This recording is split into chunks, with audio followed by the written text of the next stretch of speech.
अस्सलाम वालेकुम स्टूडेंट्स, मैं हूं आपका इंस्ट्रक्टर आतिफ नसीम और ये है आपका YouTube channel science made sensible.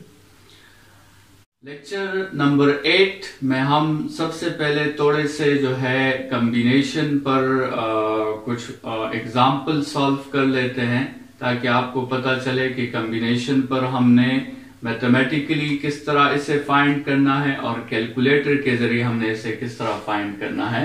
Formula हमने पिछले लेक्चर में डिस्कस कर लिया था कि the formula of N R और N C R is equal to N factorial divided by N minus R factorial into R factorial.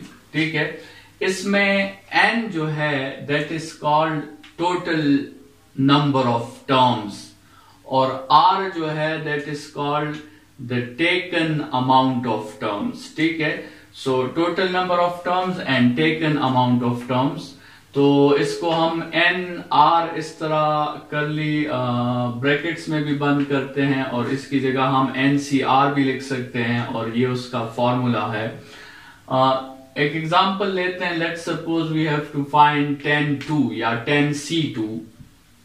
सो हम इसमें n की जगह 10 पुट कर देंगे और r की जगह हम इसमें 2 पुट कर देंगे और हम इजीली जो है कैलकुलेटर से वो सबसे पहले हम क्या करेंगे कि 10 multiply by 9 multiply by 8 multiply by 7 up to 1 इन सब को मल्टीप्लाई कर देंगे।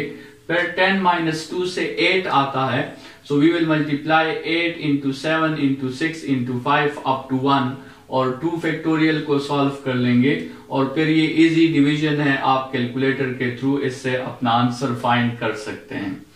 अगर आपने इसको मैथमेटिकली सॉल्व नहीं करना और कैलकुलेटर के थ्रू सॉल्व करना है तो उसमें भी हमने कहा था कि हमारे साथ कैलकुलेटर पर एक बटन है जिसपे NCR लिखा होगा, NCR। ठीक है, तो आपने सबसे पहले 10 प्रेस करना है, फिर ये NCR का बटन प्रेस करना है, फिर आपने 2 प्रेस करना है और फिर आप इक्वल का जो ऑपरेटर है वो अप्लाई कर लें, आपको कैलकुलेटर इसका आंसर दे देगा। इसी तरह अगर हमारे साथ 10(10) है या 10(c10) है तो इसमें हम r की जगह भी 10 पुट कर सकते हैं और n की जगह भी 10 पुट कर सकते हैं। यहां पर 10 माइनस 10 से आपके साथ 0 आ जाएगा और हमने पिछले लेक्चर में डिस्कस किया था कि 0 फैक्टोरियल जो है वो 1 के इक्वल है। ठीक है, तो बाकी ये 10 फैक्टोरियल दोनों कैंसिल हो जाएंगे, आपके साथ इसका आंसर जो है वो आपके साथ 1 आएगा। ठीक है, इसी तरह अगर आप कैलकुलेटर से करना चाहते हैं तो कैलकुलेटर से भी आप जो है पहले 10 प्रेस करें, फिर NCR का बटन प्रेस करें, फिर 10 प्रेस करें और आपके साथ कैलकुलेटर आपको रिजल्ट दे देगा और वो रिजल्ट आपके साथ 1 होगा। ठीक है, इसी तरह आप जो है इसको देखें 10(0) या 10(c0), अगर आपने इसको सॉल्व करना है तो इस फॉर्मूला में आप जो है n की जगह 10 पुट कर सकते हैं और r की जगह आप 0 पुट कर सकते हैं। 10 माइनस 0 से आपके साथ 10 फैक्टोरियल आ जाएगा और हमें पता है कि 0 फैक्टोरियल 1 के इक्वल है, तो ये 10 फैक्टोरियल और 10 फैक्टोरियल न्यूमरेटर और डिनोमिनेटर में आपके साथ कैंसिल हो जाएंगे। यहां भी आपके साथ इसका आंसर 1 ही आएगा। और अगर आप इसे कैलकुलेटर से करना चाहते हैं तो पहले आप 10 प्रेस करें, फिर आप NCR का बटन प्रेस करें, फिर आप 0 प्रेस करें और आप इक्वल का ऑपरेटर अप्लाई कर लें, आपको रिजल्ट कैलकुलेटर दे देगा, वो आपके साथ 1 होगा। ठीक है, तो ये जो कोफिशिएंट्स हैं जिसे हम कॉम्बिनेशंस कहते हैं, ये कोफिशिएंट्स जो हमें बाइनोमियल थ्योरम में नजर आ रहे हैं उसके एक्सपेंशन में, उसको फाइंड करना आपके लिए कोई बहुत बड़ा मसला नहीं होना चाहिए। आप फार्मूला के थ्रू भी कर सकते हैं और आप जो है कैलकुलेटर के थ्रू भी इजीली अपने लिए वो कोफिशिएंट्स फाइंड कर। लेट्स सपोज एक क्वेश्चन हम सॉल्व करते हैं बाइनोमियल थ्योरम से और क्वेश्चन हमारे साथ है 2x प्लस 1 होल पावर 6। ठीक है, 2x प्लस 1 होल पावर 6, इसको हमने एक्सपेंड करना है। तो हम जो है सबसे पहले मैंने आपको ये ब्रैकेट्स बना के दे दिए हैं, सबसे पहले जो ये आपको बड़े ब्रैकेट्स नजर आ रहे हैं, ये वो आपके साथ कॉम्बिनेशंस वाले ब्रैकेट्स हैं। तो यहां आपने स्टार्ट करना है 6 से, 6 0 6 1 6 2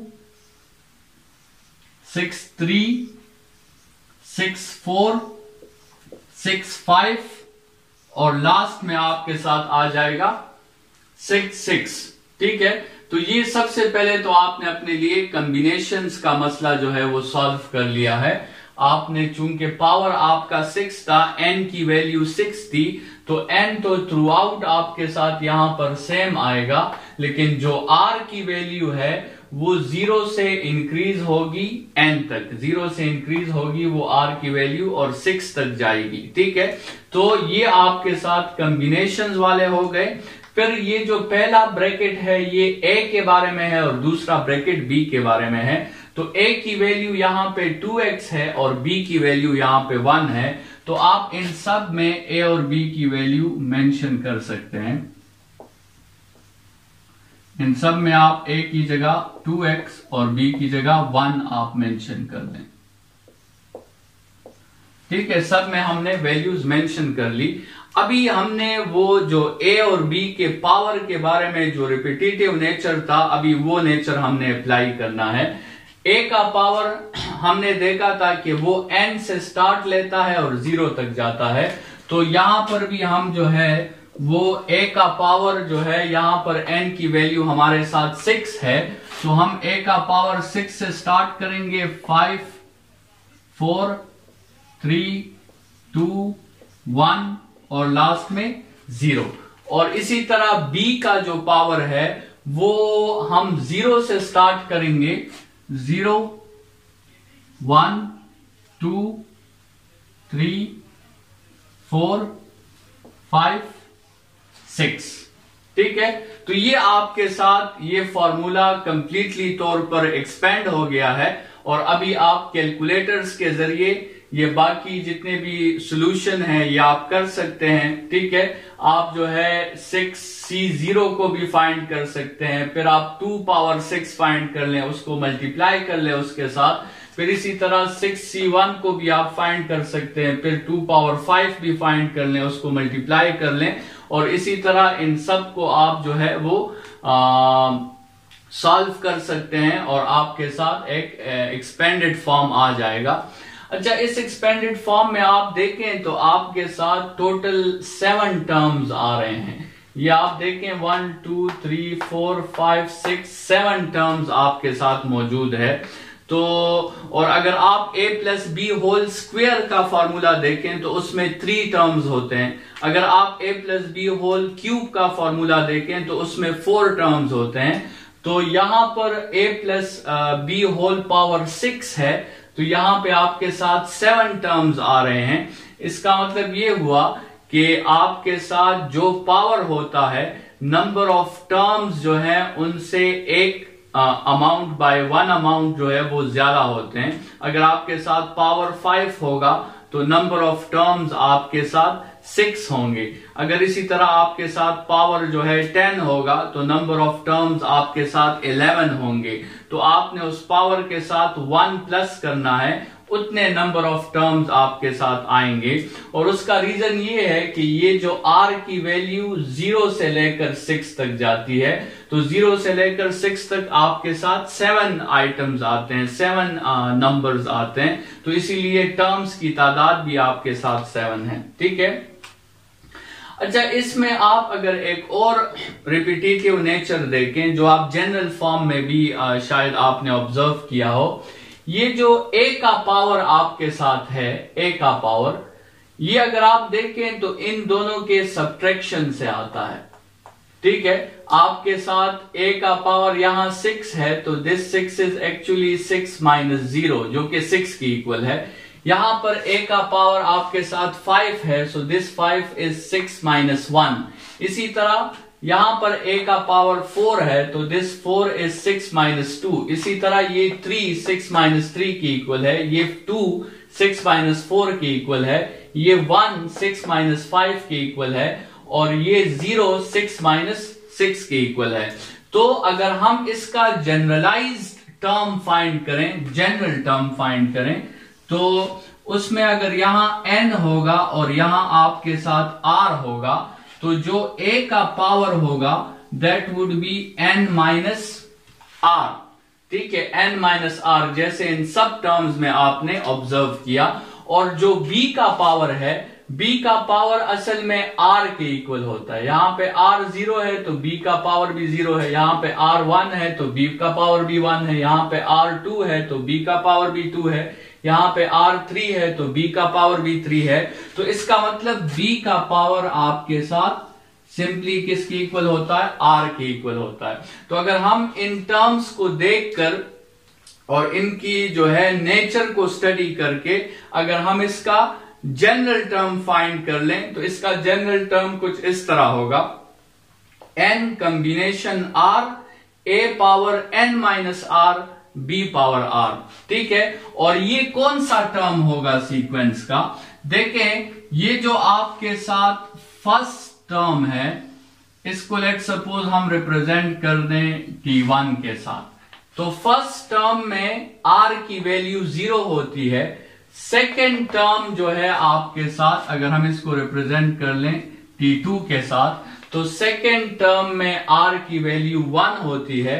अगर इस टर्म को हम t3 कह दें, तो ये t3 है और r की वैल्यू यहां पे 2 है। इसी तरह अगर इस टर्म को हम t4 कह दें, तो आप देखें, इस नंबर को देखें और r की वैल्यू को देखें। इसी तरह यहां पर ये t5 है, ये टर्म आपके साथ t6 है और ये लास्ट टर्म आपके साथ t7 है। तो इसका मतलब ये है कि जो टर्म होता है वो r से बाय 1 नंबर ज्यादा होता है। सो यहां पर ये कौन सा टर्म होगा? ये टर्म होगा r+1 का। ठीक है, चूंकि देखिए यहां पे 6 है तो टर्म नंबर 7, यहां पे r की वैल्यू 4 है तो टर्म नंबर 5। ठीक है, तो अगर r की वैल्यू r होगी तो टर्म नंबर r+1 होगा।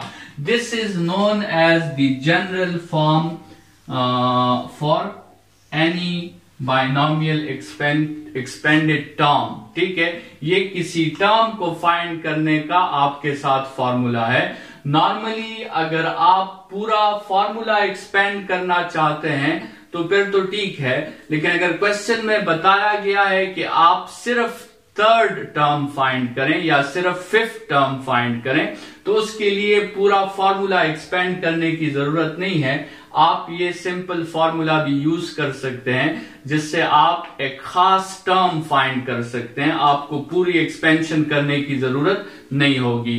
तो ये फॉर्मूला इसलिए इंपॉर्टेंट है कि किसी भी बाइनोमियल थ्योरम के क्वेश्चन में जब आपसे कहा जाए कि आप एक खास टर्म फाइंड करें, तो वो खास टर्म आप जो है ये फॉर्मूला यूज करके फाइंड कर सकते हैं। अदरवाइज फिर लॉन्ग मेथड वो है कि आप जो है उस पूरे फॉर्मूला को एक्सपेंड कर लें और फिर उससे वो खास टर्म आप आंसर में मेंशन कर लें। लेकिन ये मेथड जो है लॉजिकल नहीं है, क्योंकि फर्ज करें अगर आपके साथ कोई क्वेश्चन आता है 2x + 9 होल पावर 100 और आपसे कहा जाए कि आप इसका 51th टर्म फाइंड करें, आप इसका क्या फाइंड करें?